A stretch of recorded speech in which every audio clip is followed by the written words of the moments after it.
बांसवाड़ा नगर प्रशासन की जमकर लापरवाही और ढिलाई ने शहर के सन्मति नगर की सड़कों को मौत के जाल में तब्दील कर दिया है।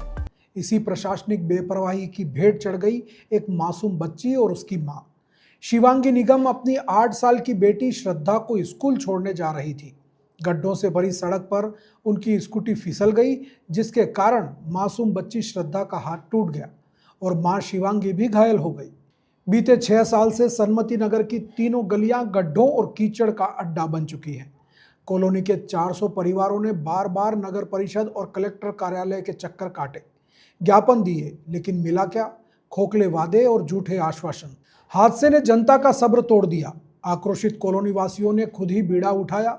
80 परिवारों ने घर घर से चंदा इकट्ठा किया, फावड़े तसले उठाए, गिट्टी सीमेंट खरीदी और पुरुषों के साथ महिलाओं और बच्चे भी जुड़ गए सड़क बनाने में। जो काम प्रशासन 6 साल में नहीं कर पाया, जनता ने अपने दम पर शुरू कर दिया और अब देखते ही देखते एक ऐसी सड़क बना दी जिस पर कम से कम दुर्घटनाएं तो नहीं होंगी। अब सवाल ये खड़ा होता है कि जिला प्रशासन और नगर की सरकार यानी कि नगर परिषद अपनी जिम्मेदारियों को निभाने में कितनी फेल हुई है। जनता के हालात और क्षेत्रों के हालात देखकर भी अगर नगर परिषद नहीं जागती है तो ये उन लोगों के लिए डूब मरने जैसी बात होगी जो जनता का कार्य करने के लिए इस कुर्सियों पर बैठे हैं। आपकी वो चोट कैसे लग गई? सुबह मम्मी और मैं स्कूल जा रहे थे, खराब रोड की वजह से हम लोग गिर गए और इसी वजह से मम्मी को चोट लग गई और मेरे को फ्रैक्चर हो गया। तो उसके बाद ये कॉलोनी वासियों ने क्या करा? कॉलोनी वालों ने पैसा इकट्ठा किया, रोड बनवाई ताकि ऐसा आगे से किसी को ना हो। मैं अहिंसापुरी तिरुपति नगर में रहता हूँ। यहाँ की समस्या ये है कि यहाँ पहले जब बिल्डर ने ये कॉलोनी काटी थी, बनाई थी, तब सारे रोड बना के दिए थे, लेकिन जब सीवरेज लाइन डाली गई और यहाँ से मेन सीवरेज लाइन गई है जो बड़े वाली, तब सारे रोड तोड़ दिए थे, लेकिन उसके बाद यहाँ कोई रिपेयरिंग नहीं हुई, सड़क वापस नहीं बनी। लेकिन ऐसा हमें ज्ञात हुआ है कि यहाँ सड़क का रिपेयरिंग का जो पैसा था वो नगर परिषद से उठा भी है, और लेकिन यहाँ सड़क नहीं।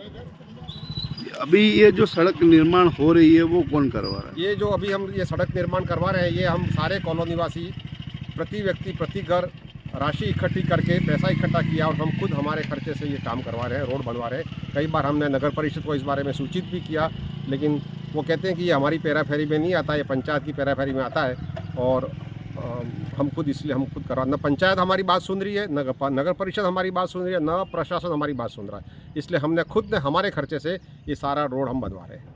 सर, ये जो आप देख रहे हो अभी जो रोड ये बहुत काफ़ी ख़राब हो चुके हैं। इसके कारण क्या हुआ कि हम कॉलोनी वालों ने प्रति घर 1,000 रुपये इकट्ठा करके हमने ये रोड का काम चालू करवाया है। दूसरी बात ये है कि यहाँ पे बहुत सारी झाड़ियाँ हैं, इन झाड़ियों से बड़े बड़े सांप और वो निकलते हैं। उसके कारण हमको भी रास्ते में बहुत तकलीफ होती है, क्योंकि रात में यहाँ बहुत अंधेरा रहता है। रास्ते में कोई सांप आप या कोई पैर में आ जाता है तो हमारे क्या दिक्कत होती है बहुत सारी। तो उसके कारण क्या अभी अब जो जल जीवन है, जिसके तहत जो पाइप डलवाए हुए हैं, वो पाइप भी हमारे थ्रू नहीं पहुँचे। सरकार की तरफ से कोई भी सुविधा इस कॉलोनी में नहीं है। हम जाते नगर पालिका तो नगर पालिका वाला बोलते हैं कि पंचायत समिति में आ रहा है, पंचायत समिति में जाते हैं बोलते हैं नगर पालिका में आ रहा है। अब दोनों के बीच में हम जोकर बन के रह गए हैं सब। तो अभी ये जो सामने जो पीछे जेसीबी दिख रही है, तो इसमें ये जो काम हो रहा है तो वो कोई प्रशासन द्वारा नहीं प्रशासन द्वारा नहीं हो रहा है, सब कॉलोनी वासियों की तरफ से हो रहा है। जैसे हमने घर घर जाके चंदा इकट्ठा करके फिर हम ये काम करवा रहे हैं। रोड खराब है, इस वजह से मेरी गुड़िया स्कूल से आ रही थी, सीवरेज में ढक्कन नहीं होने की वजह से मेरी गुड़िया सीवरेज में गिर गई, उसकी बहुत हालत खराब हो गई। हमने सर्जरी करवाई चेहरे की। अच्छा, इतनी प्रॉब्लम आ गई, चेहरे पर चोट आई थी? हाँ, पूरा चेहरा दिख नहीं रहा था गुड़िया का, उसकी सर्जरी करवाई हमने। और यहाँ हमारी रोड लाइटें भी नहीं है, रोड तो ऐसा करा, हम तो बुजुर्ग लोग हैं, हम तो गिर जाते, कितनी बार गिर गए, देखो उनके लग गई, कितनी बार एक्सीडेंट हो गया हमारा।